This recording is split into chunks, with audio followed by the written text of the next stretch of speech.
Esto. Yo soy el doctor Javier Casavilla, ¿qué? Jefe de departamento. Bueno, lo más importante, soy jefe de trabajos prácticos, de obstetricia hace algunos años, bastantes.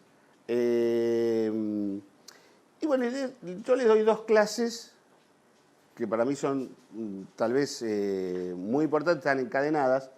A ustedes tocaron al revés. Si quieren en algún momento en el curso de la semana, para la mayoría les puedo repetir la clase de restricción de crecimiento. Es una clase, la verdad que es... Primero es una clase que es para profesor, la clase. Acá lo dice el doctor, que le tocó esa clase para rendir el examen de profesor titular. Y es una clase que viene, se resumen de 20 años. Un poco esta es más o menos parecida. O sea, el pretérmino, la prematurez. Fíjense el tamaño de este bebé comparado con las manos. O sea, ¿cuánto puede pesar este bebé? 300 gramos. ¿Saben lo que es un galeto? Vamos, nadie fue a Brasil. Nadie fue a Brasil. Vamos, en Brasil, ¿el galeto qué es? El pollito chiquito, no, el pollo frango. El pollo chiquito era el galeto. ¿Qué pasaba con los brasileros? Cuando yo fui la primera vez en Brasil, el año 70 y pico. Ya no digo el pico. Lo mismo que digo, tengo más de 30 años en la docencia, 30 años y pico. Los brasileños no tenían comida para hacer crecer más pollo. Entonces, el modelo de pollo que tenían, el modelo de 300 gramos, 300 a 500 gramos, que era el galeto. Y esa era la porción de pollo cocinado, era más chiquito. Bueno, ese es el galeto. Después le quedó el galeto, porque en los espetos corridos el galetito era lo que uno comía. Bueno, esto es un galeto. Pero ¿por qué le damos importancia a esta clase? Porque esta clase yo les vuelco, digo, chicos, esto hay que leerlo. No solamente leerlo como para rendir obstetricia, porque si toman prematurez y no saben, es como tomarle, como yo tomaba el fémur, le decía, dígame derecho, izquierdo. Y era blanco-negro, era binario. Si pasaba, pasaba la segunda pregunta. Si no pasaba, ya está, ya no hablemos más nada. ¿Por qué? ¿Por qué les parece que es importante prematurez? ¿Por qué es frecuente? Digamos, es una de las causas, pero no sería la más importante. Porque si ustedes definen al obstetra como el médico que tiene que llevar al final del embarazo una madre sana, un bebé sano, un recién nacido sano, esto es lo que modifica gran parte de la ecuación. ¿Por qué? Porque la prematurez es la que produce la mortalidad en los chicos. Entonces, claramente, este es un tema de que cuidamos a la mamá que no tenga presión, porque puede tener un accidente cerebrovascular, cuidamos al bebé porque este se puede morir. Y esto, la prematurez, aparte es un índice ¿de qué? Importante. Salud pública, de estado sanitario del país. ¿Por qué? Porque la prematurez no depende de uno solamente. De uno, cuando yo digo uno, yo me instalo como médico, porque haber tenido abuelo médico, padre médico, y por suerte ninguno de mis hijos hace medicina por ahora, se termina conmigo, soy médico de que nací. Entonces, no es un tema médico. Los médicos nos creemos a veces los que estamos ahí arriba del caballo, los que dominamos el cosas, y somos los últimos ahora. No sé si los últimos, pero no estamos en el pelotón de primeros. No somos los que decidimos las políticas. Entonces, la prematurez también es un tema de cloacas, también es un tema socioeconómico, también es un tema de agua corriente, también es un sistema es un problema del sistema de trabajo. Fíjense que se adaptan muchos sistemas de trabajo a la maternidad. Lugares del mundo donde si una mamá tiene un chico, durante 2 años no trabaja. Si una mamá queda embarazada, ya a partir del 4.º mes, 5.º mes, puede no ir al trabajo y el Estado paga su sueldo. El Estado, no el empleador, porque si no nadie emplearía a una mujer. También qué nivel de maternidad tienen esos lugares es muy baja. Pero bueno, digamos, esto tiene un montón de aristas y nos vamos metiendo despacito en el tema. Acá tienen, decía, defíname prematurez. Y entonces es el nacimiento entre las 20 semanas y las 36.6 de gestación. Claramente 2022, de acuerdo a la bibliografía, antes de 2022, ¿qué es? Aborto, claramente. Y después de 36.6, término. Y después de 41.6, bueno, eso es un dinosaurio, ahora ya no queda más de eso. Si tienen clase de embarazo prolongado, que la daba yo también en otra época, eso es como tener una clase de dinosaurios. Estuvieron una vez en la Tierra y ya no están más, ya no existe más eso. Entonces, esto sí existe. La RPM no es revoluciones por minuto, es rotura prematura de membrana. Se lleva 1/3 de los partos pretérminos. Digamos que esta clase, la primera parte es de los 2/3 y la segunda parte es del tercio restante. Pero en su totalidad hablamos de prematurez, porque la rotura prematura de membrana 1/3 se lo lleva.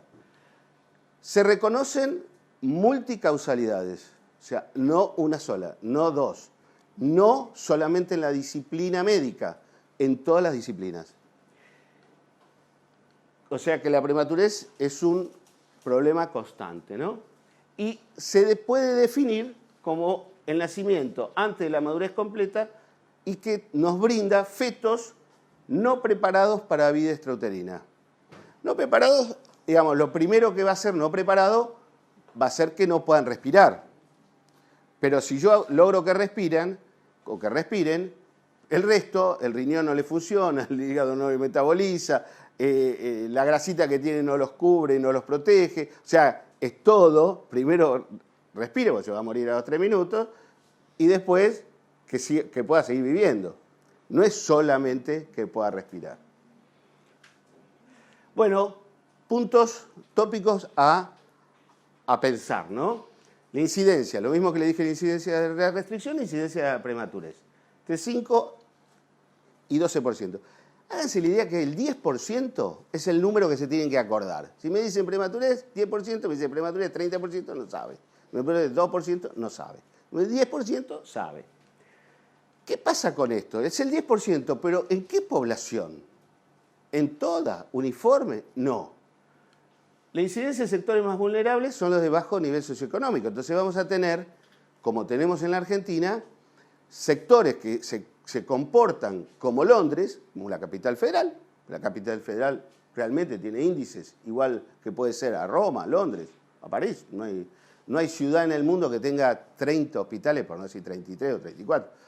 Hospitales en una ciudad. Esto es medio loco. Buenos Aires tendría que tener 5 hospitales, 4, no 33. Pero bueno, 5 hospitales buenos, no 5 hospitales pseudo buenos. Bueno, fíjense este número. La prematurez se lleva el 75% de la mortalidad neonatal. Pero muy importante, se lleva el 50% de la incapacidad neurológica a largo plazo. ¿Qué pasa? ¿Qué pasó? De estos números, ustedes pueden deducir que nosotros muchas veces logramos que viva, pero con un problema neurológico, o problema visual, o problema respiratorio, tan importante que le hipoteca el resto de su vida. Entonces, esto, yo les había puesto en restricción hashtag morbilidad neurológica en una patología, esto es morbilidad neurológica completa para toda la vida. Y esto es una cosa que también hace a la introducción al tema. En el devenir de los años, es decir, desde que yo empecé, tal vez cuando yo empecé hace poquito más de 30 años, la prematurez era muy difícil de manejar y teníamos lo que se llama límite de viabilidad. Y acá les pongo un paréntesis. Si yo les pregunto en el examen qué es el límite de la viabilidad, la respuesta es la edad gestacional por la cual la mitad se mueren y la mitad viven en mi centro de atención. Ese es el límite de la viabilidad. O sea, si nace uno de 32 semanas y el 90% vive, ese no es el límite, sigo bajando, hasta que encuentro una edad gestacional donde la mitad viva y la mitad muera, que más o menos en este lugar sería entre 26 y 28 semanas. Entonces volvemos acá. Estas cifras de prematurez se han mantenido inamovibles en el tiempo. No lo dice Javier Casavilla, lo dice la EICOG, lo dice la Royal College, o sea, lo dicen entidades que hacen muchísimos años, que hacen estadística y que han mantenido este 10% de incidencia. ¿Por qué? Porque cuando mejoró la tecnología y tuvimos unidades de atención neonatológica que empezaron a salvar más chicos, ¿qué apareció? ¿Más prematuro por qué? No, porque la tecnología avanzó en... A ver, usted. Había menos muertes, pero esto acá, menos muertes, pero aumentó, como dice, aumentó la patología, con lo cual tenía más prematurez. ¿Pero por qué aumentó la prematurez? No. No. No, eso es tecnología y digo mejoró. No, porque estos países tienen los países desarrollados tienen tasas de natalidad bajas. Yo creo que si no es un lugar preparado, vas a tratar de esperar lo que más puedas en el embarazo. Entonces... No, hablo de una... Al mejorar la tecnología, mejoró la tecnología en todos los niveles. La tecnología que mejoró es la de la fertilidad. Entonces empezamos a meter 4 o 5 embarazos en la mujer. Ahora está prohibido. No se puede poner más de 1. ¿Por qué? Porque el tener quintillizos, los quintillizos pirulos, que era un éxito. No, un fracaso total. Se morían. Si te trillizos, la causa de parálisis cerebral se cuadruplica. El problema para la madre, las histerectomías en trillizos, es 100 veces más que la población normal. O sea, poner 3 chicos, 4 chicos, 5 chicos, que qué bárbaro, sextillizos. Un fracaso. Un fracaso, ¿por qué? Porque la mamá tenía miles de problemas y esos 6 chicos, si se salvaba uno, era bárbaro. Pero trajo la fertilidad, trajo que todos estos, si ustedes van a ver los números de las neo, estamos llenos de gemelares o llenos de embarazos múltiples, que lo trajo el aumento de la tecnología en fertilidad. Ahora, y esto se lo estoy diciendo de hace muy poco tiempo, 4 o 5 años, se prohíbe, se llegó a 2 y ahora se pone 1. ¿Por qué? Con el afán de que prenda 1, te pongo 2, no, te pongo 3. Yo soy padrino de un trillizo que dije, no le pongan 3. No, y si falla, yo soy el padrino de Lautaro, que es 2 nenas y un varón. Terminó con una histerectomía la madre. O sea, con eso quiero decirles que siempre hubo tratar de mejorar, tratar de achicarlo, y siempre hubo algo que aumentó este número. Más o menos, para que tengan una idea, 15 millones de recién nacidos se mueren por prematurez en el mundo. Fíjense el número, 15 millones. Lo que pasa que estos 15 millones no ocurren en los países desarrollados, ocurren en los países subdesarrollados. Lo mismo que las hemorragias, lo mismo que la patología ocurre en otros. Y esto yo lo pongo en todas las imágenes, que es diferenciar el criterio ponderal del criterio cronológico.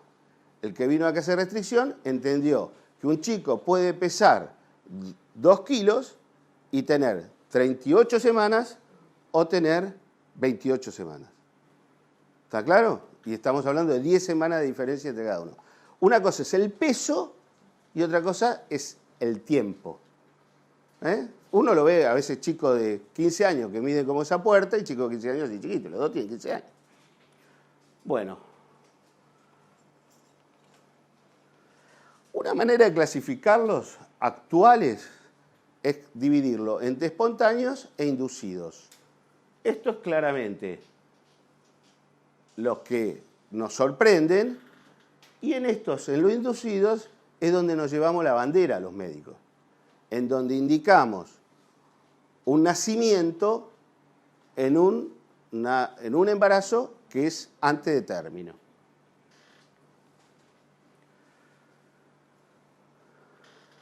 ¿Qué factores de riesgo? Se paró y todo. La tecnología nos viene ayudando ahora. Factores de riesgo en la prematurez. Acá, lo que hablábamos de embarazo múltiple, de hipertensión, proteinuria, acortamiento del cérvix. Esto es muy importante porque es uno de los controles que se hace ahora. Contractilidad aumentada, infecciones. Y yo le puse en rojo, ¿qué es la infección urinaria en la embarazada? La enfermedad médica más frecuente. Entonces, pregunta de multiple choice de residencia. ¿Cuál es la enfermedad médica más frecuente en una embarazada? Y es la infección urinaria. La infección urinaria es 3 veces más frecuente en la mujer que en el hombre. La causa anatómica ya la conocemos todos, es algo que es de perogrullo, pero nos tiene que prender el tema de que esta es la enfermedad médica más frecuente. Y el factor de riesgo que sí podemos detectar. Yo tenía un profesor titular que le pedía todos los meses una orina completa para ver si tenía leucocitos, tenía piocitos, y ahí le estudiaba. En la realidad, en el control prenatal actual, ustedes saben que hay obligatoriamente 3, digamos, en los 3 trimestres tenemos que tener una patente de la orina de esta paciente. ¿Correcto? Y después tenemos hemorragia de segunda mitad, polihidramios, rotura y columnitis, tabaco, drogas y síndrome antifosfolipídico, lo pongo por el doctor también. Así que ya en todos lados pongo síndrome antifosfolipídico porque esto está en todos lados. Así es como el ajo, digamos. Mire, le saqué esta foto a una pantalla que esto lo dio una clase de prematurez que dio un tal Romero, si lo buscan en la bibliografía, debe ser de las personas top 5 en el mundo, en Madrid, en un training que me invitaron para obstetricia. Y este es lo que, de todas las que saqué, pues saqué un montón, que uno va, copy-paste, porque los tipos tienen muchos años estudiando, es el síndrome de pretérmino en el parto. Y el síndrome de pretérmino en el parto les muestra las causas de pretérmino que un tipo que tiene 40 unidades de investigación en Estados Unidos y que las coordina, la maneja, que es, yo no sé si es cubano-americano, Romero es el apellido, pero no me acuerdo el origen, o puertorriqueño, algo así. Pero bueno, fíjense, el cuello, la deficiencia de progesterona, que es donde él trabaja más, la sobredistensión uterina, y la sobredistensión uterina está el embarazo gemelar, el útero está sobredistendido, el estrés y la nutrición juntos, porque no habla de deficiencia nutricional, habla de alteración nutricional. Piense que en Estados Unidos el 60% tiene obesidad o en realidad un mayor peso que corresponde, vascular, por donde tendría que estar el antifosfolipídico, la infección como elemento importante, pero lo pone dentro de todo, y pone acá que seguimos desconociendo. Hay muchas cosas que seguimos desconociendo.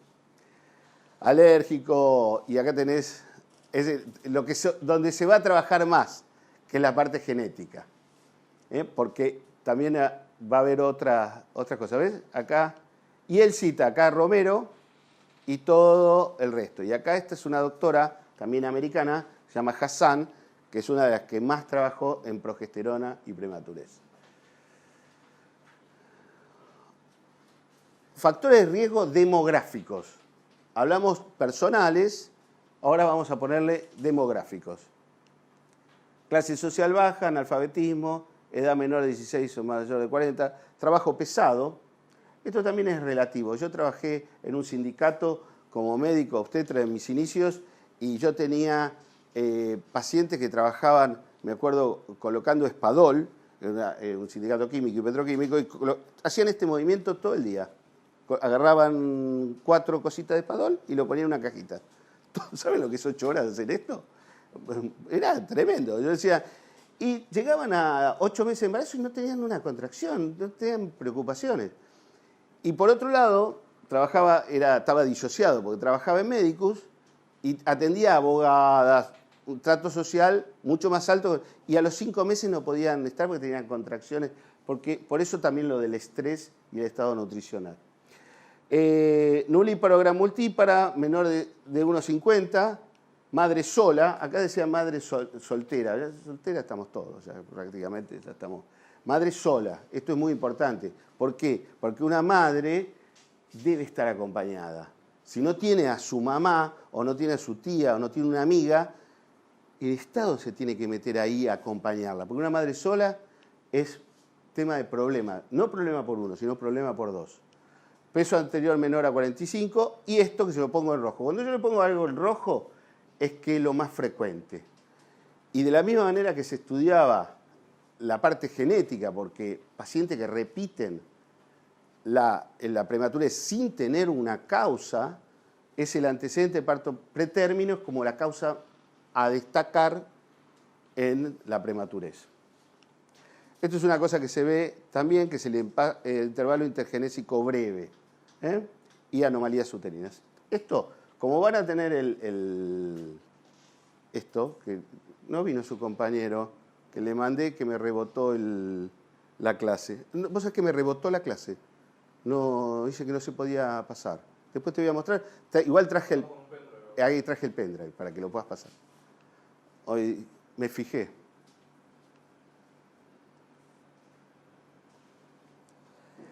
Bueno, la prevención está pensada como lo único, digamos, lo primero que uno puede hacer para disminuir la prematurez. A pesar de eso, el identificar pacientes con riesgo no hizo bajar la prematurez. O sea que hay una dualidad ahí. Pero como es la única arma, o una de las pocas armas que tenemos para detectar la prematurez y perseguirla atrás de pacientes que ya han tenido el antecedente, como ven, los factores predictivos positivos son bajos y es muy difícil hacer estudios aleatorizados, porque a una mujer que tiene un antecedente de un parto prematuro, que yo pienso que puede tener un parto prematuro, no le puedo decir, a vos no te hago nada y a esta le hago algo. Entonces, no podemos volver al 40 o al 41. Tenemos que quedarnos del 2018. O sea que es muy difícil desarrollar. Tenemos que ir por otros lados. ¿Qué marcadores clínicos tenemos para detectar la prematurez? Una es la longitud cervical. Si tenemos acortado, menor o igual a 1 centímetro, o que está dilatado. ¿Saben? Las modificaciones pasivas del trabajo de parto. ¿Ya la dieron? ¿Esa? ¿Sí? No quiero preguntarlo, por favor. Vamos. Adelgazamiento del segmento inferior. Esto lo puede hacer clínico, pero sí se hace ecográfico como medida estándar a las 20 semanas o a las 16 semanas o a partir de las 16 semanas para detectar la paciente que objetivamente tiene un cuello menor o igual a 1,5 centímetros, porque esas las ponen en otro grupo etario que sí es la de peligro para tener un parto prematuro. La actividad uterina puede ser percibida por la gestante o puede ser que uno la detecte o puede ser que le ponga un tocodinamómetro y me marque que esa paciente tiene contracciones. Fíjense que en otros lugares la paciente que tiene internaciones repetidas se le da un tocodinamómetro a distancia que la paciente se lo coloca y yo registro en el centro de salud si la paciente está teniendo contracciones o no y teléfonos y venitas con contracciones. Y la paciente, porque la paciente no lo siente. Y la otra es que clínicamente se presente una guardia, una paciente con 20 semanas, 25 semanas, 30 semanas, y diga, perdí sangre por vagina. Entonces, la metrorragia o la ginecorragia en la embarazada entre 20 y 36 semanas puede ser un marcador clínico de prematurez. El diagnóstico ecográfico, que ya se los había nombrado, está también basado en la experiencia y también es operador dependiente. Pero como es operador dependiente, se han planteado diferentes técnicas como para unificar la medida. O sea, uno tiene que ver el 80% del cuello, tiene que ser un corte sagital. Eso ya está planteado del lado del obstetra correctamente, porque en algún momento se planteó. ¿Por qué? Porque la medición con el traductor transvaginal, si uno comprime o uno afloja, la medición va variando. Por eso yo les hablaba de que es un operador dependiente. En aquellas pacientes con más de 30 milímetros de longitud y en ausencia del signo del embudo, el signo del embudo es un signo que se da cuando el cervix se acorta. ¿Ustedes saben cómo es la definición de borramiento? De borramiento del cuello. Las caras que me ponen. Borramiento del cuello es cuando el orificio cervical se acerca al orificio cervical interno, se acerca al externo o ambos, ¿no? Entonces ese es el borramiento. Es lo que un tubo se termina formando en una arandela. ¿Entienden lo que es un tubo y arandela? Orificio cervical interno se va corriendo. Bueno, el embudo es cuando el orificio cervical externo va acercándose al interno y lo que queda por detrás se abre. Entonces es el signo del embudo. Si tuviera un pizarrón se los dibujaba. No soy buen dibujante, pero se los dibujaba y se entiende, ¿no? Si tiene más de 30 milímetros, o sea, 3 centímetros, que es lo que mide un cuello normal, y no tiene el signo del embudo, significa que esa paciente tiene bajas probabilidades de realizar un parto prematuro. ¿Está claro? Entonces, si yo hago un screening y a las 20 semanas sí se hace un screening, que es el scan fetal detallado, le sumo el screening del cuello, ya separo un lado para otro la que tiene un riesgo por el cuello y la que no lo tiene. Y ya sacamos una causa. No es que esto es la panacea y se arregla todo. No, sacamos una causa de prematurez. Y es la que tenemos a la mano. Acuérdense que los médicos actuamos sobre un sector de la prematurez, no sobre todo. Este fue mejor predictor que el tacto, obviamente, ¿no? El diagnóstico ecográfico es mejor, es más objetivo y es mejor el diagnóstico ecográfico.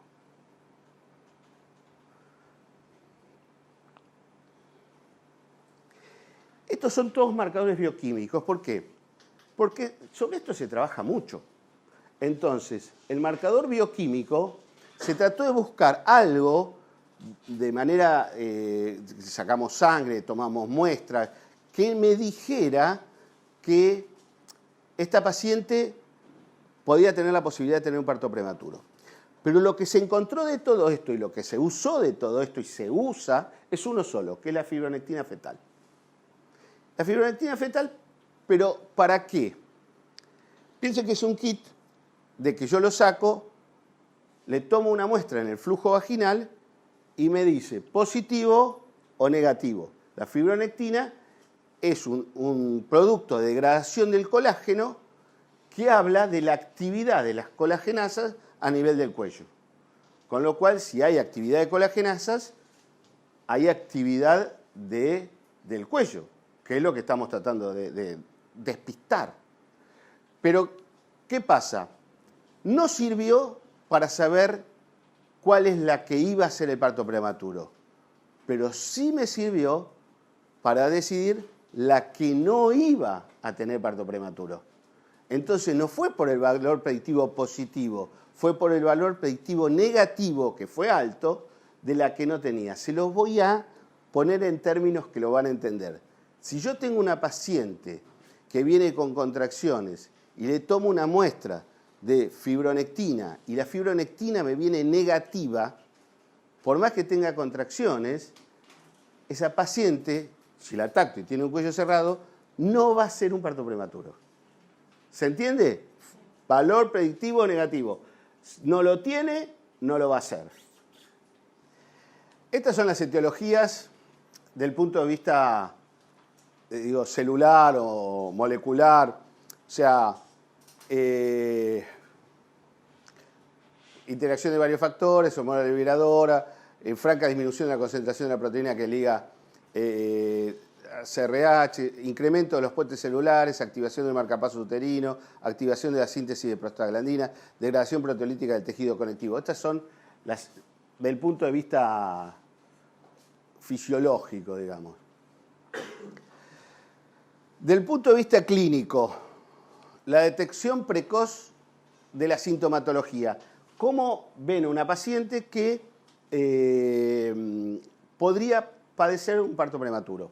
Entonces, dolor abdominal difuso, dolor suprapúbico, dolor sacrolumbar, contracciones uterinas cada 10 minutos. Esto es importante como concepto médico. Ustedes pueden estar al frente de una guardia o estar al frente en la trinchera de una guardia recibiendo pacientes que les llegue una embarazada que dice, me duele la panza acá arriba, me duele la panza acá abajo, me duele la cintura, todo ese tipo, se me pone dura y la pregunta es cada 10 minutos, cada cuánto. A mí me tocó, me llamaron una vez de la guardia de un sanatorio que tenía un abdomen en tabla intermitente, una chica de 18 años. ¿Abdomen en tabla intermitente? Sí, doctor, pero ¿y tiene la panza? Terminó que estaba con contracciones y parió un chico de 3 kilos, una chica de 18 años y sabía que estaba embarazada. Entonces, un abdomen en tabla intermitente, me acuerdo como si fuera... Bueno, el chico era dermatólogo, terminó siendo dermatólogo, pero... y fui a atenderle el parto, imagínense el papá de la chica de 18 años que no conocía del tema, y la chica que había ocultado el embarazo durante 9 meses, pobre. Así que bueno, sensación de presión fetal, pérdida de líquido por vagina, este es 1/3 de la población, y aumento del flujo vaginal.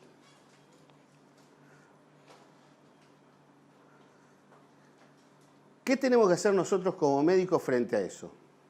Primero, determinar con exactitud la edad gestacional. ¿Por qué? Porque si está más de 37 semanas, ya no es un parto pretérmino y ya no tenemos que hacer... Vamos, las conductas son diferentes. Entonces, tengan la idea de que 1/3 también de nuestras mujeres desconoce su fecha de última menstruación. Ojo, no le pasó digamos, no es que me cuentan, mi mujer, me acuerdo del segundo embarazo, ¿cuándo te vino? Ay, no sé, vos sabés, yo no te sigo la menstruación. No es que le pasa a solamente gente... A mi señora, yo miraba y digo, qué calor. Encima era un amigo, me miraba. Ya, esas cosas que pasan, que llegan a la guardia y dicen, ¿cuándo fue tu última menstruación? Ah, por suerte está el carnet prenatal, se han inventado montones de medidas para acortar eso. El carnet prenatal lo tiene presente. Actualmente uno trabaja en la educación de la embarazada, muy importante, pero muchas veces ocurre, ¿no? Las características de las contracciones, estos son fenómenos activos del trabajo de parto. Hablábamos hace un ratito de fenómenos pasivos, estos fenómenos activos. La obstetricia está conectada. Estado del cuello, borramiento, entre si decimos que tiene una amenaza de parto prematuro o está teniendo parto prematuro, tiene que tener entre un 50 y un 80% de su cuello borrado.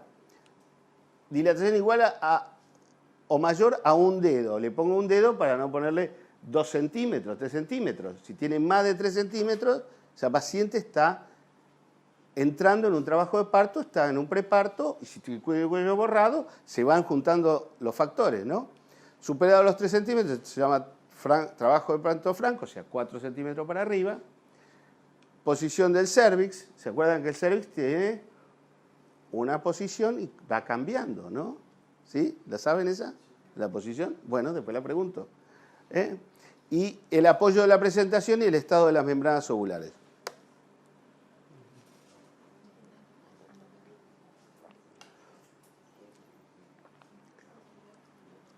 ¿Cuándo se pelea la prematurez? ¿Cuándo uno tiene que ponerle una garra y tiene que ponerle toda la onda y tiene que... En realidad hay que ponerle toda la onda siempre, hay que ponerle garra siempre, pasión en esto, porque es una especialidad que hay que ponerle pasión. Pero, ¿cuándo es importante y cuándo es determinante la lucha contra la prematurez? Fíjense, la supervivencia varía significativamente entre las 24 y las 26 semanas. La supervivencia aumenta de 20% a las 24 semanas, o sea, se muere el 80% y sobrevive, vaya a saber en qué condiciones, el 20% a las 24 y el 50% a las 26. ¿Se acuerdan que yo les dije? El límite de viabilidad, esto está sacado de acá, de que ya tenía, del Parlan, que ya tenía en el 2000 una neonatología muy buena, esto se sigue mejorando. Y esto que le puse en rojo, cuando lo pongo en rojo hay que destacar. La pelea de la prematurez es entre las 24 y las 28 semanas. No le pongo 26 porque 26 a nosotros se nos muere mucho y no es nuestro límite. Entonces, ese es el momento en donde es muy importante que el bebé quede adentro de la mamá. ¿Por qué? Porque afuera la existencia extrauterina es hostil. ¿Por qué? Porque no está preparado para sobrevivir por fuera de la mamá. Y les voy a dar 2 párrafos aparte cuando termine de qué otra línea de investigación se está haciendo en el mundo para estos prematuros. Entonces es el periodo crítico de importancia en el manejo obstétrico en los más bajos. Esto es prematurez extrema, o sea, menos de 1.500 gramos es prematurez extrema, ¿correcto? Y es donde los índices de morbilidad, de patología neurológica y de mortalidad son altísimos, ¿correcto?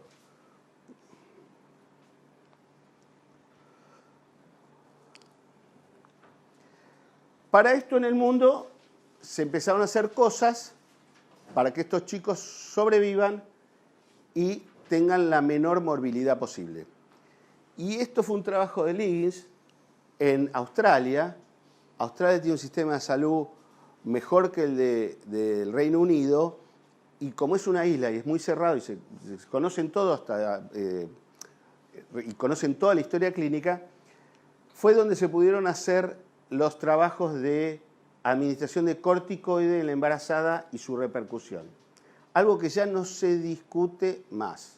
Lo que podemos discutir son los límites, como todo en la vida, siempre discutimos límites. No discutimos la conducta. La conducta es, se debe hacer administración de corticoides, betametasona o dexametasona, en estas dosis, entre las 24 y las 34 semanas. Eso se cerró. Lo que sí podemos discutir es que si yo tengo una paciente que tiene una patología y a las 22 semanas, 23 semanas, está con contracciones, tiene un cuello corto, ¿le hago o no le hago? Es la excepción, sí por abajo de 24. ¿Entienden? 22, 23. ¿Se acuerdan que le acabo de decir? Discutimos un poco los límites. No discutimos que no se le dé, hay que darle. Ahora, ¿me va a corregir por debajo de 22? Eso está en discusión. ¿Por qué? Porque el neumonocito 2 viene del neumonocito 1. El neumonocito 2 tiene un retículo endoplásmico que sí forma el surfactante. El surfactante es un lípido, un fosfolípido. Ese fosfolípido tiene que tener madurez esa célula para poder formarlo. Entonces, antes, lo que sí hace por arriba de 24 es activar la formación de ese retículo endoplasmático granulado que forma la proteína, forma el fosfolípido. Bueno, está claro. Y el otro límite es 34. ¿Por qué? Porque otra cosa que se ha visto es que la prematuridad inducida por el médico, porque le tiene miedo a la patología materna, porque se tiene que ir de vacaciones, porque mejor lo opero hoy, así mañana me voy a jugar al golf, por un montón de otras causas, aumentó el prematuro tardío. Y el prematuro tardío, porque van a ver ahora que la obstetricia discute sus límites, es hasta dónde es el término. 37, lo pongo, 37,2, ¿lo pongo en término o lo pongo en pretérmino tardío? Porque las neo de los sanatorios privados, esto no es generar un problema público, o de las maternidades públicas, sino de las maternidades privadas, aumento con chicos de 37 o 38 semanas que le induzco o lo opero, porque le hago la cesárea, y los chicos no tienen la adaptabilidad para poder mantenerse y poder respirar bien, entonces si tienen distrés respiratorio y van a neo. De esos fueron los que más aumentaron. Entonces, claramente si yo le voy a hacer una cesárea a unas 36 semanas, ¿le hago a las 35 un corticoide? Entonces fíjese que lo que discutimos siguen siendo los límites. ¿Por qué? Porque lo que encontramos es que estamos sacando chicos 36, 37 semanas, 38, que van a neo, que no tendrían por qué ir a unidad de terapia. Con decirles que una de las medidas que se tomó a nivel mundial es no programar más cesáreas a las 38 semanas, programarlas a las 39.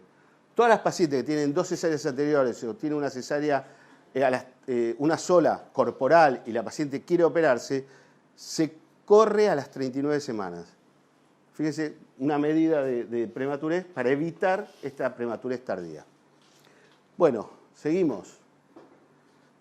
Y quiero acelerar un poquito porque si no se me van a morir.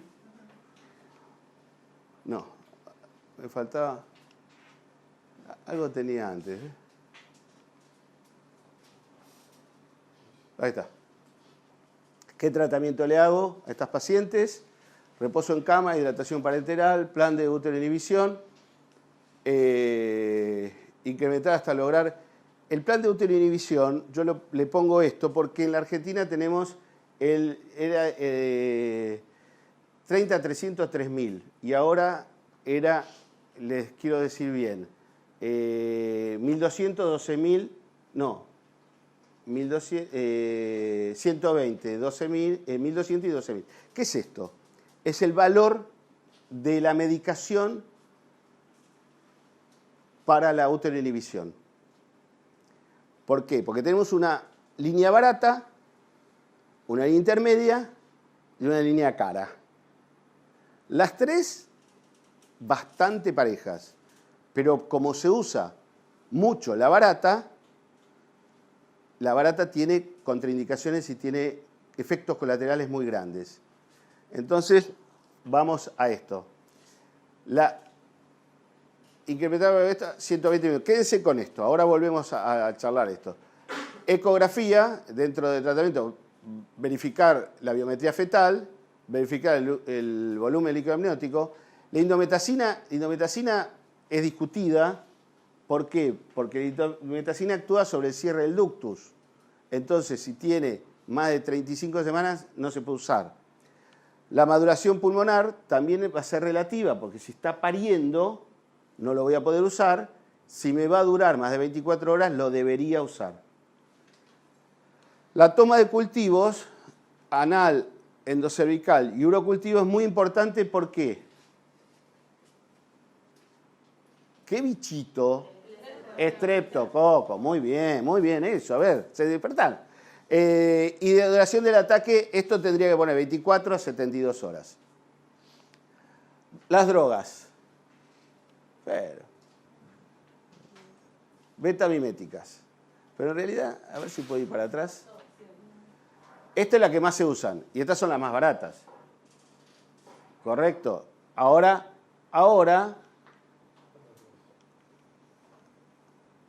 ahí está. Estas son todas. Y le voy a decir, esta gente de mimético, estas son los de 120. Alcohol es un útero inhibidor importante, muy importante, pero ¿por qué no se usa? ¿Por efecto adverso? ¿Dónde? ¿En él? en el feto, pero ¿qué efecto adverso? En realidad, el síndrome del alcohol fetal es un síndrome que es crónico. Esto es en agudo. Deprime el centro respiratorio. Entonces, no se usa por eso. El síndrome de alcohol fetal, que sí es muy importante que lo sepan, es algo crónico. Uno toma una copita, pero todos los días, o varias copitas. Antiprostaglandina, esta es la indometacina, ya lo hablamos. Sulfato de magnesio, esto se usa solamente en un sector, cuando está alrededor de las 28 semanas.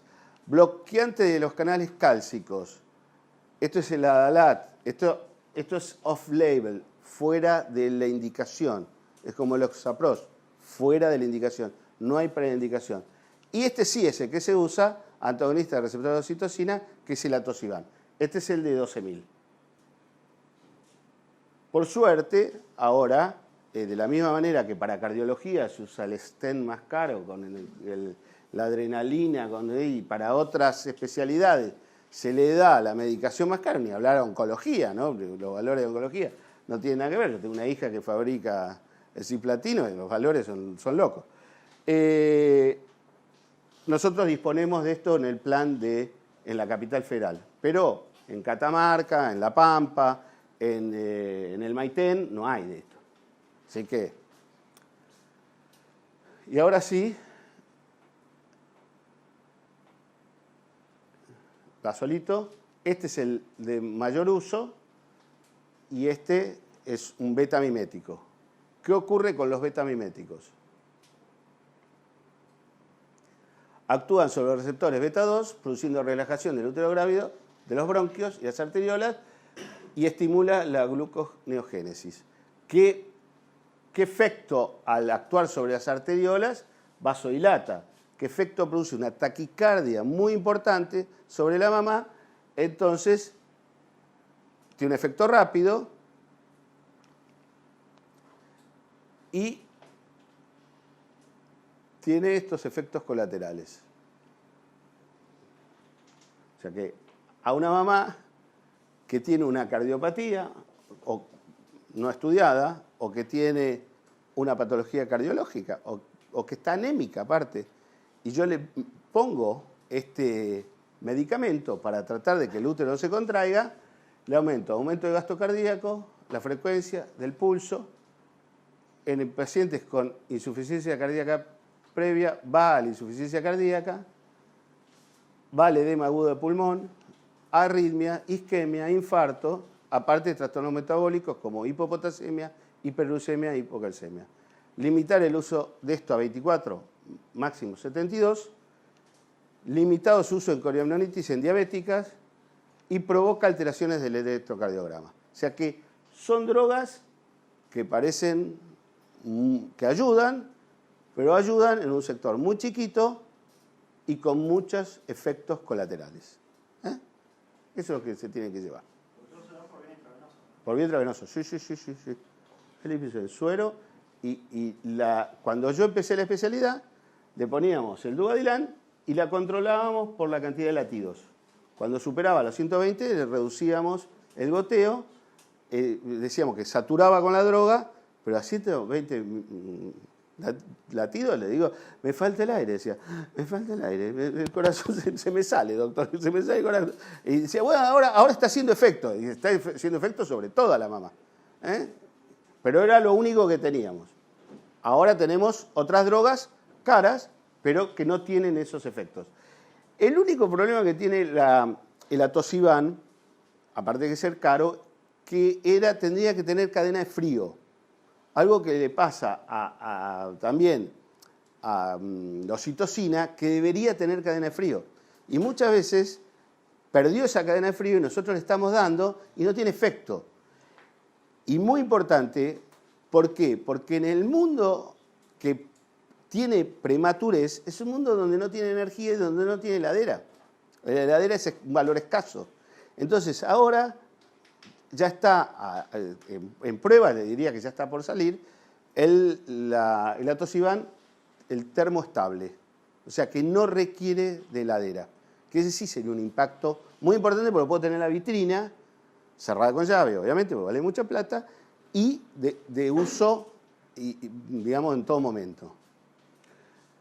Los efectos colaterales, obviamente, de esto los recalco porque es la taquicardia, vasodilatación, la hipotensión, la gluconeogénesis, palpitaciones, náuseas, vómitos, escalofríos, son muy importantes. De indometacina les vuelvo a repetir lo que les dije, un efecto más lento, viene en supositorios, por vía rectal, de 7 a 10 días, debe utilizarse después de las 32 semanas y no más de 72 horas, pocos efectos nocivos conocidos para la madre y en el feto la constricción del ductus. Acá se la tosiban, estas son las dosis, lo importante es que lo sepan. ¿Cuáles serían las contraindicaciones para uteroinhibir la paciente? ¿El paciente tiene una amenaza de parto prematuro? ¿La uteroinhibo o no? Si la tengo que uteroinhibir, ¿por qué no la uteroinhibo? Porque tiene una coriopneumonitis, tiene una infección del líquido amniótico, una infección de la membrana. Porque tiene una hemorragia por una placenta previa, porque puede romper bolsa o puede tener contracciones, pero si tengo una placenta con hemorragia severa, se me va a morir antes de la hemorragia que de la prematurez. Porque tengo un desprendimiento, lo mismo que el anterior, con otra patología. Porque tengo una diabetes no estabilizado con vasculopatía grave, o tengo una nefropatía, o que tengo una malformación grave, incompatible con la vida o compatible, pero una malformación grave. Pelearla esa es pelear la que voy a perder. Y no hay que pelear las que uno va a perder. La que uno va a perder la pierde. Y relativas. Tiene mayor de 4 centímetros. Ahí está la discusión. Depende de la edad gestacional, ahí son relativas. Podemos hacerla y ver cómo responde o no podemos hacerla. No hay problema. Si tiene una hipertensión grave y si le bajo la presión y responde a la medicación y lo puedo mantener, relativa. Si tengo 37 semanas, no lo hago. Si tengo un 27 semanas, trato de bajarle la presión y trato que quede adentro. ¿Correcto? Entonces, claramente, la uteroinhibición no es le doy agüita, le doy Coca-Cola. No, le doy una medicación que puede comprometer la situación, pero se la tengo que dar justificada. Y si no se la doy, también tengo que justificarlo. Si tengo restricción de crecimiento o un sufrimiento o un distrés fetal crónico, eso, la eritroblastosis grave ya no es una cosa. Se terminó prematurez. 5 minutos con rotura prematura. Se terminó los 2/3 de la clase. El tercio no es en tiempo, es en volumen de conocimiento. Rotura prematura de membrana, RPM. Fácilmente. Defíname rotura prematura de membrana, rotura prematura de las membranas. ¿Por qué prematura? Porque es antes del trabajo de parto. Hay un hito que es el trabajo de parto, se rompe antes, es rotura prematura, se rompe después, es rotura espontánea durante el trabajo de parto. Las membranas se rompen por muchas causas. Una de las causas podría ser vascular. Algo está claro, el segmento le falta una capa, con lo cual tiene una vascularización diferente al resto, ¿no? Los embarazos con rotura, otra cosa que se encontró, que tienen menos elasticidad y menos resistencia, y que la actividad de la proteasa está aumentada y tiene baja concentración de alfa-1 antitripsina en el líquido amniótico. Son hallazgos. En realidad, también la etiopatogenia se basa en la infección. Vamos por adelante. Ahí está. Exógenos, infección, amniocentesis. Muchas pacientes. La amniocentesis es una práctica que ha caído porque los otros elementos era un estudio de laboratorio auxiliar para diferenciar, para sacar líquido amniótico y evidenciar si tenía madurez, tenía madurez o no. Entonces, infección, amniocentesis, deficiencias nutricionales, el tabaco, traumatismos. Esto es muy importante. ¿Por qué? Porque el traumatismo también es muy importante, porque uno de los elementos, digamos, de muerte, factores de muerte son accidentes viales, los accidentes en automóvil. Entonces el traumatismo, el tabaco también, pacientes que fuman, pacientes que no fuman, aumento de la RPM en pacientes que fuman, ¿no? Y los endógenos, aumento del volumen del líquido amniótico, dijimos la gemelaridad, que provoca sobredistensión, aumento de la contractilidad, pacientes que tienen un aumento de contractilidad inherente a ellos, porque tienen una descarga adrenérgica mayor, eso que llaman úteros irritables, el paciente está continuamente nervioso, está continuamente formando acá embarazo, aumento de la colagenosis y disminución del colágeno. Bueno, acá sí nos ayudó. Esto está claro. De todos los factores, el que más se estudia en este momento es la infección. Entonces, los nacimientos se responsabiliza por la mayor causa de nacimientos pretérminos con o sin RPM. La infección cervical, intrauterina, la infección bacteriana, que obviamente induce a la liberación de proteasas, por algo se cultivan todas las pacientes. Entonces, muy importante el factor infeccioso en la RPM.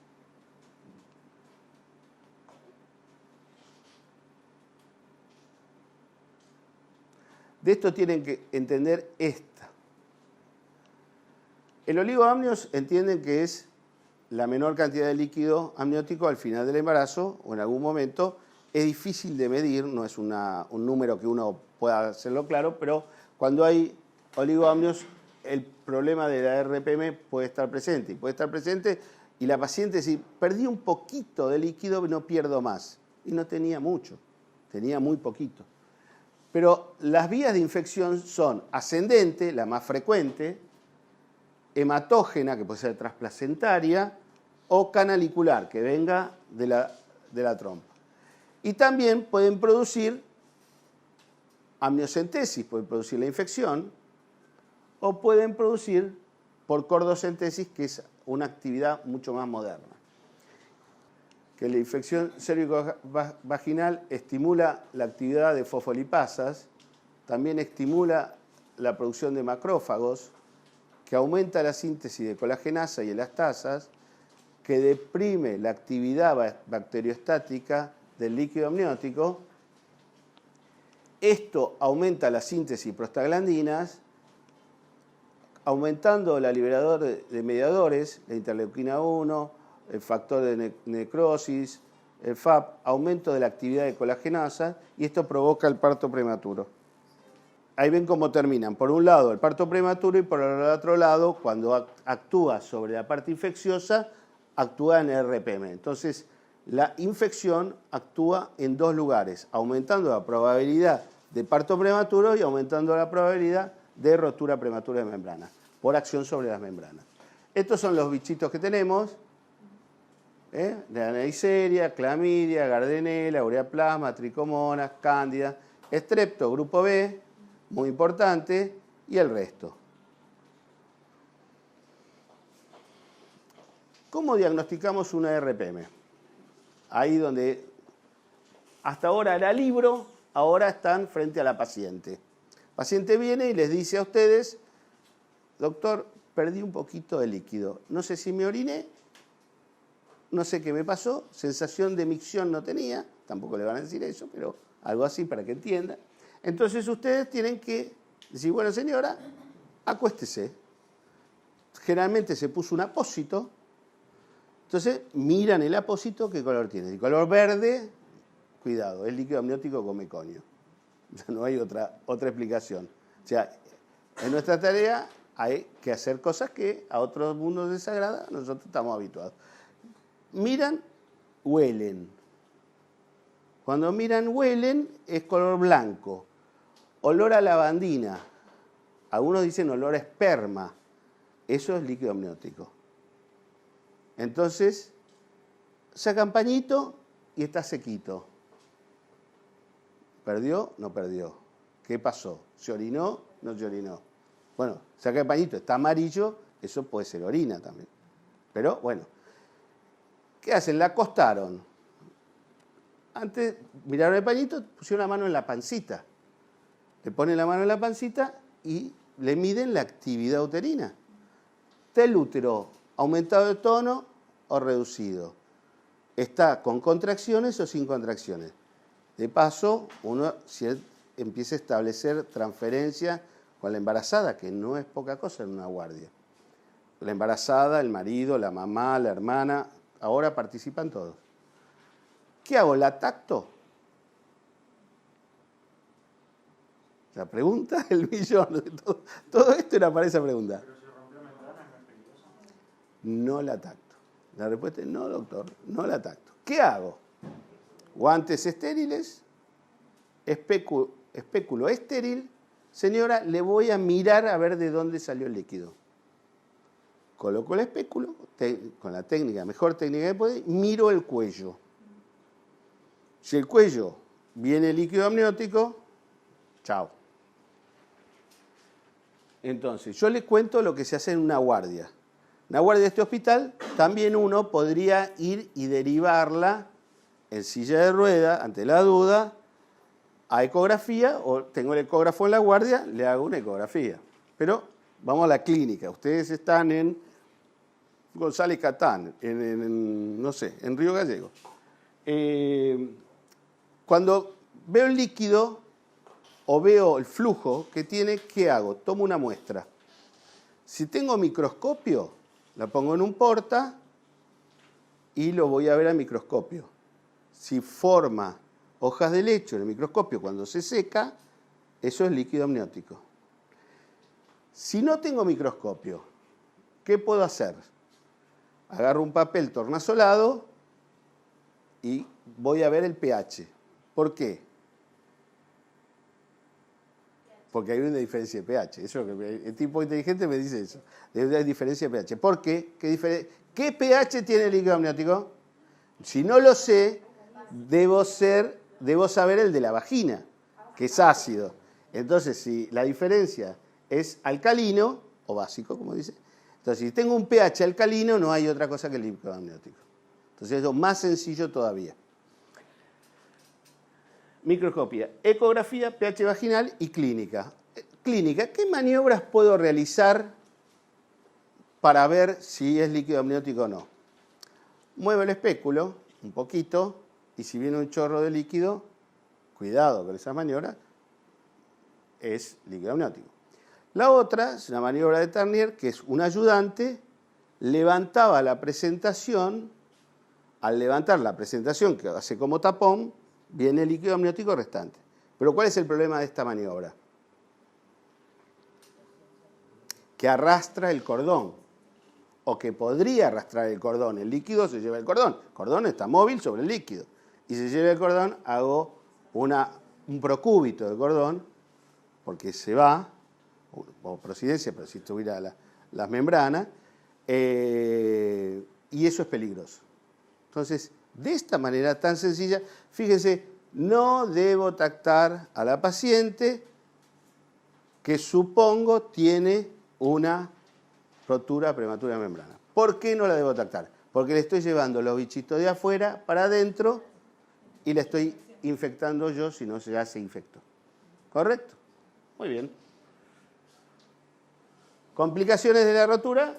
La primera, adelante, 1/3, prematurez, infección, síndrome de dificultad respiratoria, restricción de crecimiento, infección neonatal, asfixia perinatal, hipoplasia pulmonar, deformidades ortopédicas. Cuando pierde todo el líquido, lo dejo dentro de la panza, hace pivot.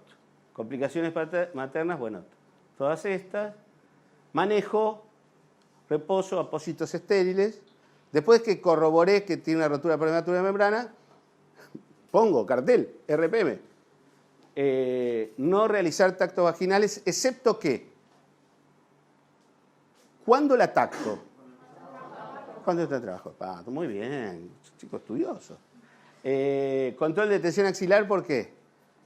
Porque lo más común es que haga una infección y que aumente, y es el termómetro del controlador. Si la paciente empieza con fiebre, muchachos, estamos en el horno. Recuento de blancos, la otra cosa, si pica más del 30% de blancos venía en 8.000, en 10.000 y me voy a 20.000, estamos en el horno. Evaluación estricta de la salud fetal. Esta es la otra. Por más que yo tenga un RPM y yo le hago un Doppler y está con un flujo reverso y no tiene líquido amniótico, entonces, señores, esto hay que sacarlo. ¿Está claro? Porque está comprometida su salud. Le hago un monitoreo y no tiene variabilidad, tiene patrones de desaceleración espontáneo o con contracciones, señores, este chiquito hay que sacarlo. Y los cultivos, que es fundamental. No le hago cultivo, total, le voy a hacer el parto. No, hacerle cultivo, entra y hay que hacerle cultivo. ¿Por qué? Porque es el beneficio dentro de 2 días. Me viene el cultivo. Sí, vino el estreptococo. O no, no tiene estreptococo. No, tiene este bicho raro que aparece ahora, el Meningitis fragilis. Y chao. Busquen al de infectología a ver qué tiene. ¿Qué antibiótico hay para este bicho nuevo? Porque ya no lo tengo conocido. Los diagnósticos de infección ovular acá lo tienen. Temperatura, taquicardia fetal. Uno de los elementos clínicos más importantes que ustedes tienen que conocer es que de golpe la madre dice, tiene temperatura normal, blanco normales, pero el útero está irritable. Aumenta, la conocen, la tocaron, le tocaron la panza, pero está con un hipertono. Eso se infectó. Es una manifestación clínica de infección ovular. La otra es que saquen el pañito un día y dice, ¿y esto de blanquito se puso amarillo? Dejarte una orina, pero purulento, ¿no? Y glóbulos blancos. En esto, como en todo, hay águilas y palomas. Entonces hay tratamientos conservadores y hay tratamientos no conservadores o agresivos. Conservador, conducta expectante, uso profiláctico de antibióticos, uso de antibióticos, uso de tocolíticos, uso de corticoides. Agresivo, parto. Nacimiento, no parto, nacimiento. En esto vamos a discutir sobre vida, 24 para que 29, 90. Como ven, la diferencia, uno sería conservador en edades gestacionales bajas y sería agresivo en edades gestacionales altas, para simplificarle el razonamiento. Bueno, esto está en todos los libros, esto no, vamos para adelante,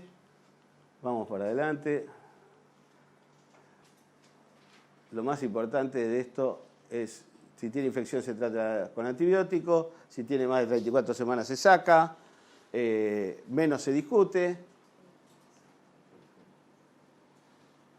Desde el 94 que se sabe.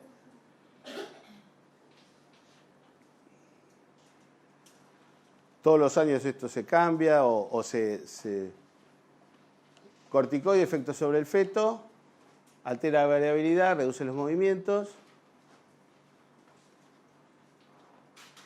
La betametasona fue la que más redujo la mortalidad. Y ven que el límite es 24 a 34 y a partir de 4 horas comienza a actuar.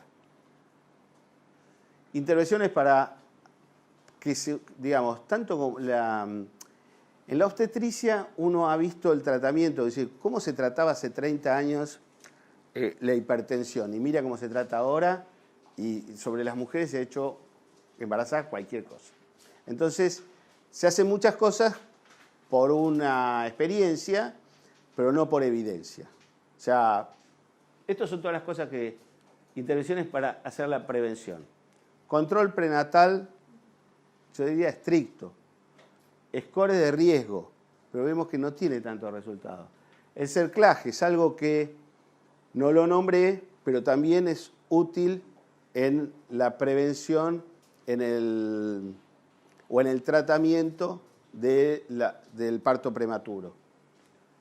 Suplemento con progesterona, que es el tratamiento que se hace a partir de las 20 semanas cuando uno detecta que una paciente tiene riesgo.